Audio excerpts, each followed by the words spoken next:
Khilafat ala Minhaj an-Nubuwah. Assalamualaikum warahmatullahi wabarakatuh.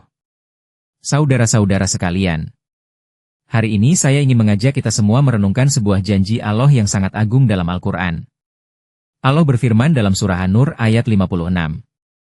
Allah menjanjikan kepada orang-orang yang beriman dan beramal saleh di antara kamu, bahwa Dia sungguh-sungguh akan menjadikan mereka khalifah di bumi, sebagaimana Dia telah menjadikan orang-orang sebelum mereka khalifah. Ayat ini menunjukkan bahwa, setelah wafatnya para nabi, Allah tidak membiarkan umat terpecah-pecah tanpa pemimpin rohani. Sebaliknya, Allah mendirikan sebuah institusi yang disebut khilafat. Inilah yang dahulu kita lihat setelah wafatnya Nabi Muhammad SAW. Abu Bakar, Umar, Utsman, dan Ali radhiyallahu anhum menjadi penerus rohani beliau. Namun, Rasulullah SAW juga bersabda dalam hadis riwayat Ahmad, kemudian akan ada khilafat ala Minhaj an-Nubuwah. Artinya, setelah masa kerajaan dan kediktatoran, akan datang kembali sebuah khilafat yang mengikuti manhaj kenabian. Bukan khilafat politik, bukan perebutan kursi kekuasaan, melainkan kepemimpinan rohani yang membimbing umat menuju Allah.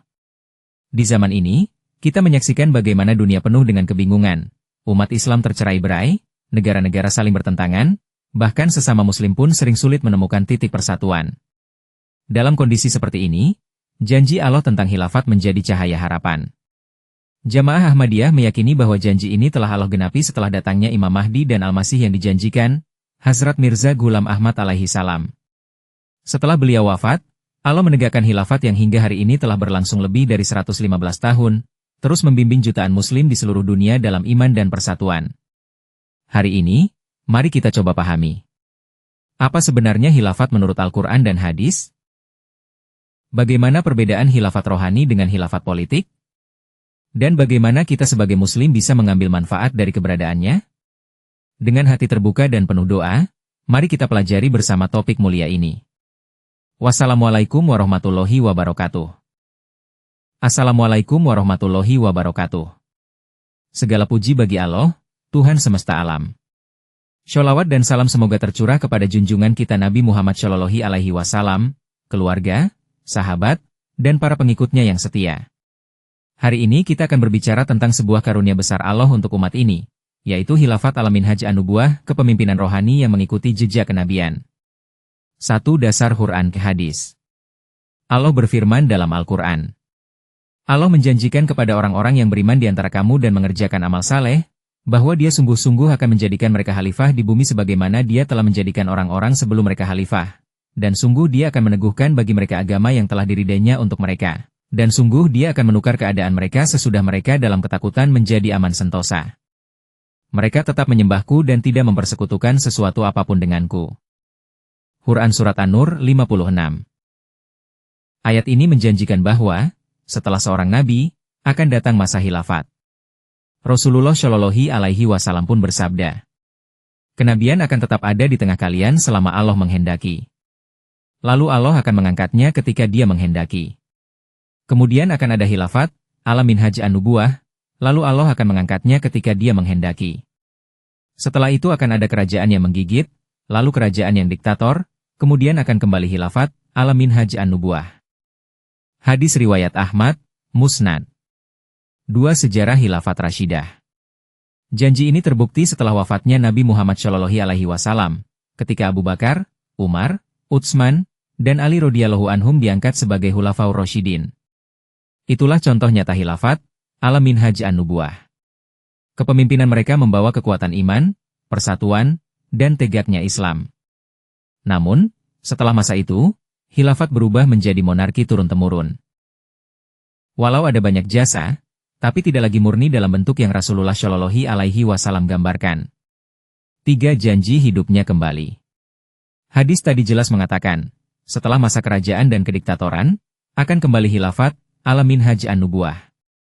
Pertanyaan besarnya adalah, kapan dan bagaimana itu terwujud? Jawabannya, khilafat sejati hanya mungkin muncul setelah datangnya seorang nabi. Karena khilafat adalah kelanjutan dari misi kenabian. Tanpa nabi, tidak ada khilafat, ala Minhaj an-Nubuwah. 4. Khilafat dalam Jamaah Ahmadiyah. Saudara-saudara, kami meyakini bahwa Allah telah mengutus Hadrat Mirza Ghulam Ahmad alaihi salam sebagai Al-Masih dan Imam Mahdi. Setelah wafat beliau pada tahun 1908, Allah menggenapi janjinya dengan menegakkan Khilafat Ahmadiyah. Hadrat Maulvi Hakim Nuruddin radhiyallahu anhu dipilih sebagai khalifah pertama. Sejak saat itu hingga hari ini, Khilafat Ahmadiyah telah berjalan lebih dari 115 tahun dengan 5 orang khalifah, kini dipimpin oleh Hadrat Mirza Masroor Ahmad Atba.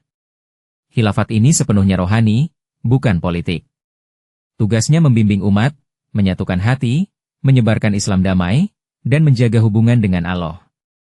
Keindahannya, meski tanpa kekuasaan negara, khilafat ini justru berkembang ke seluruh dunia, mengikat hati jutaan orang dari ratusan bangsa. Inilah bukti bahwa kekuatan khilafat sejati datang dari Allah, bukan dari senjata atau tahta. 5 manfaat khilafat. Khilafat membawa persatuan. Umat Islam terpecah belah, tapi para Ahmadi terikat satu imam. Bimbingan rohani, khalifah menasihati dalam ibadah, akhlak, dan pelayanan kemanusiaan. Perlindungan dari fitnah zaman, doa khalifah menjadi benteng umat. Penyebaran Islam, misi tabligh dan kemanusiaan jamaah Ahmadiyah kini menjangkau lebih dari 200 negara. 6 penutup. Saudara-saudaraku, janji Allah tidak pernah dusta. Sebagaimana setelah Nabi Muhammad SAW muncul Khilafat Rashidah, maka setelah Al-Masih yang dijanjikan alaihi salam, Allah sekali lagi menegakkan Khilafat, ala minhaj an-nubuwah. Khilafat ini bukan sekadar organisasi, melainkan tanda hidupnya agama ini. Inilah tali Allah yang memperkuat iman kita dan menyatukan umat dalam naungan Islam yang sejati. Semoga Allah memberi kita taufik untuk mencintai, menaati, dan mengambil berkah dari khilafat ini. Wassalamualaikum warahmatullahi wabarakatuh. Sekarang, ini daftar pertanyaan yang sering diajukan tentang khilafat, ala minhaj an-nubuwah, beserta jawabannya. 1. Bukankah khilafat itu urusan politik dan negara? Kenapa Ahmadiyah sebut khalifah padahal tidak berkuasa? Jawaban. Khilafat sejati adalah lanjutan dari kenabian, bukan soal tahta atau kekuasaan dunia. Quran, An-Nur 56, menjanjikan khilafat sebagai nikmat rohani. Khalifah Ahmadiyah memimpin umat dalam iman, persatuan, dan dakwah, bukan politik. Inilah yang disebut khilafat ala minhaj an-nubuwah, sebagaimana Khulafaur Rasyidin dahulu lebih dikenal karena akhlak dan bimbingan iman, bukan sekadar politik. 2. Kalau benar khilafat ada di Ahmadiyah, mengapa mayoritas umat Islam tidak mengikutinya? Jawaban. Mayoritas tidak selalu menjadi tolok ukur kebenaran. Nabi Nuh alaihi salam hanya diikuti sedikit orang. Rasulullah Shallallahu alaihi wasallam di awal dakwahnya pun ditolak oleh mayoritas Quraisy. Allah berfirman, dan sedikit sekali dari hamba-hambaku yang bersyukur. Quran Surat Saba 13. Jadi yang penting bukan jumlah, melainkan bukti pertolongan Allah. Fakta bahwa Khilafat Ahmadiyah sudah berdiri lebih dari 115 tahun tanpa terputus adalah tanda pertolongan itu. 3. Kenapa Khilafat Ahmadiyah tidak mendirikan negara Islam seperti yang diimpikan sebagian orang? Jawaban.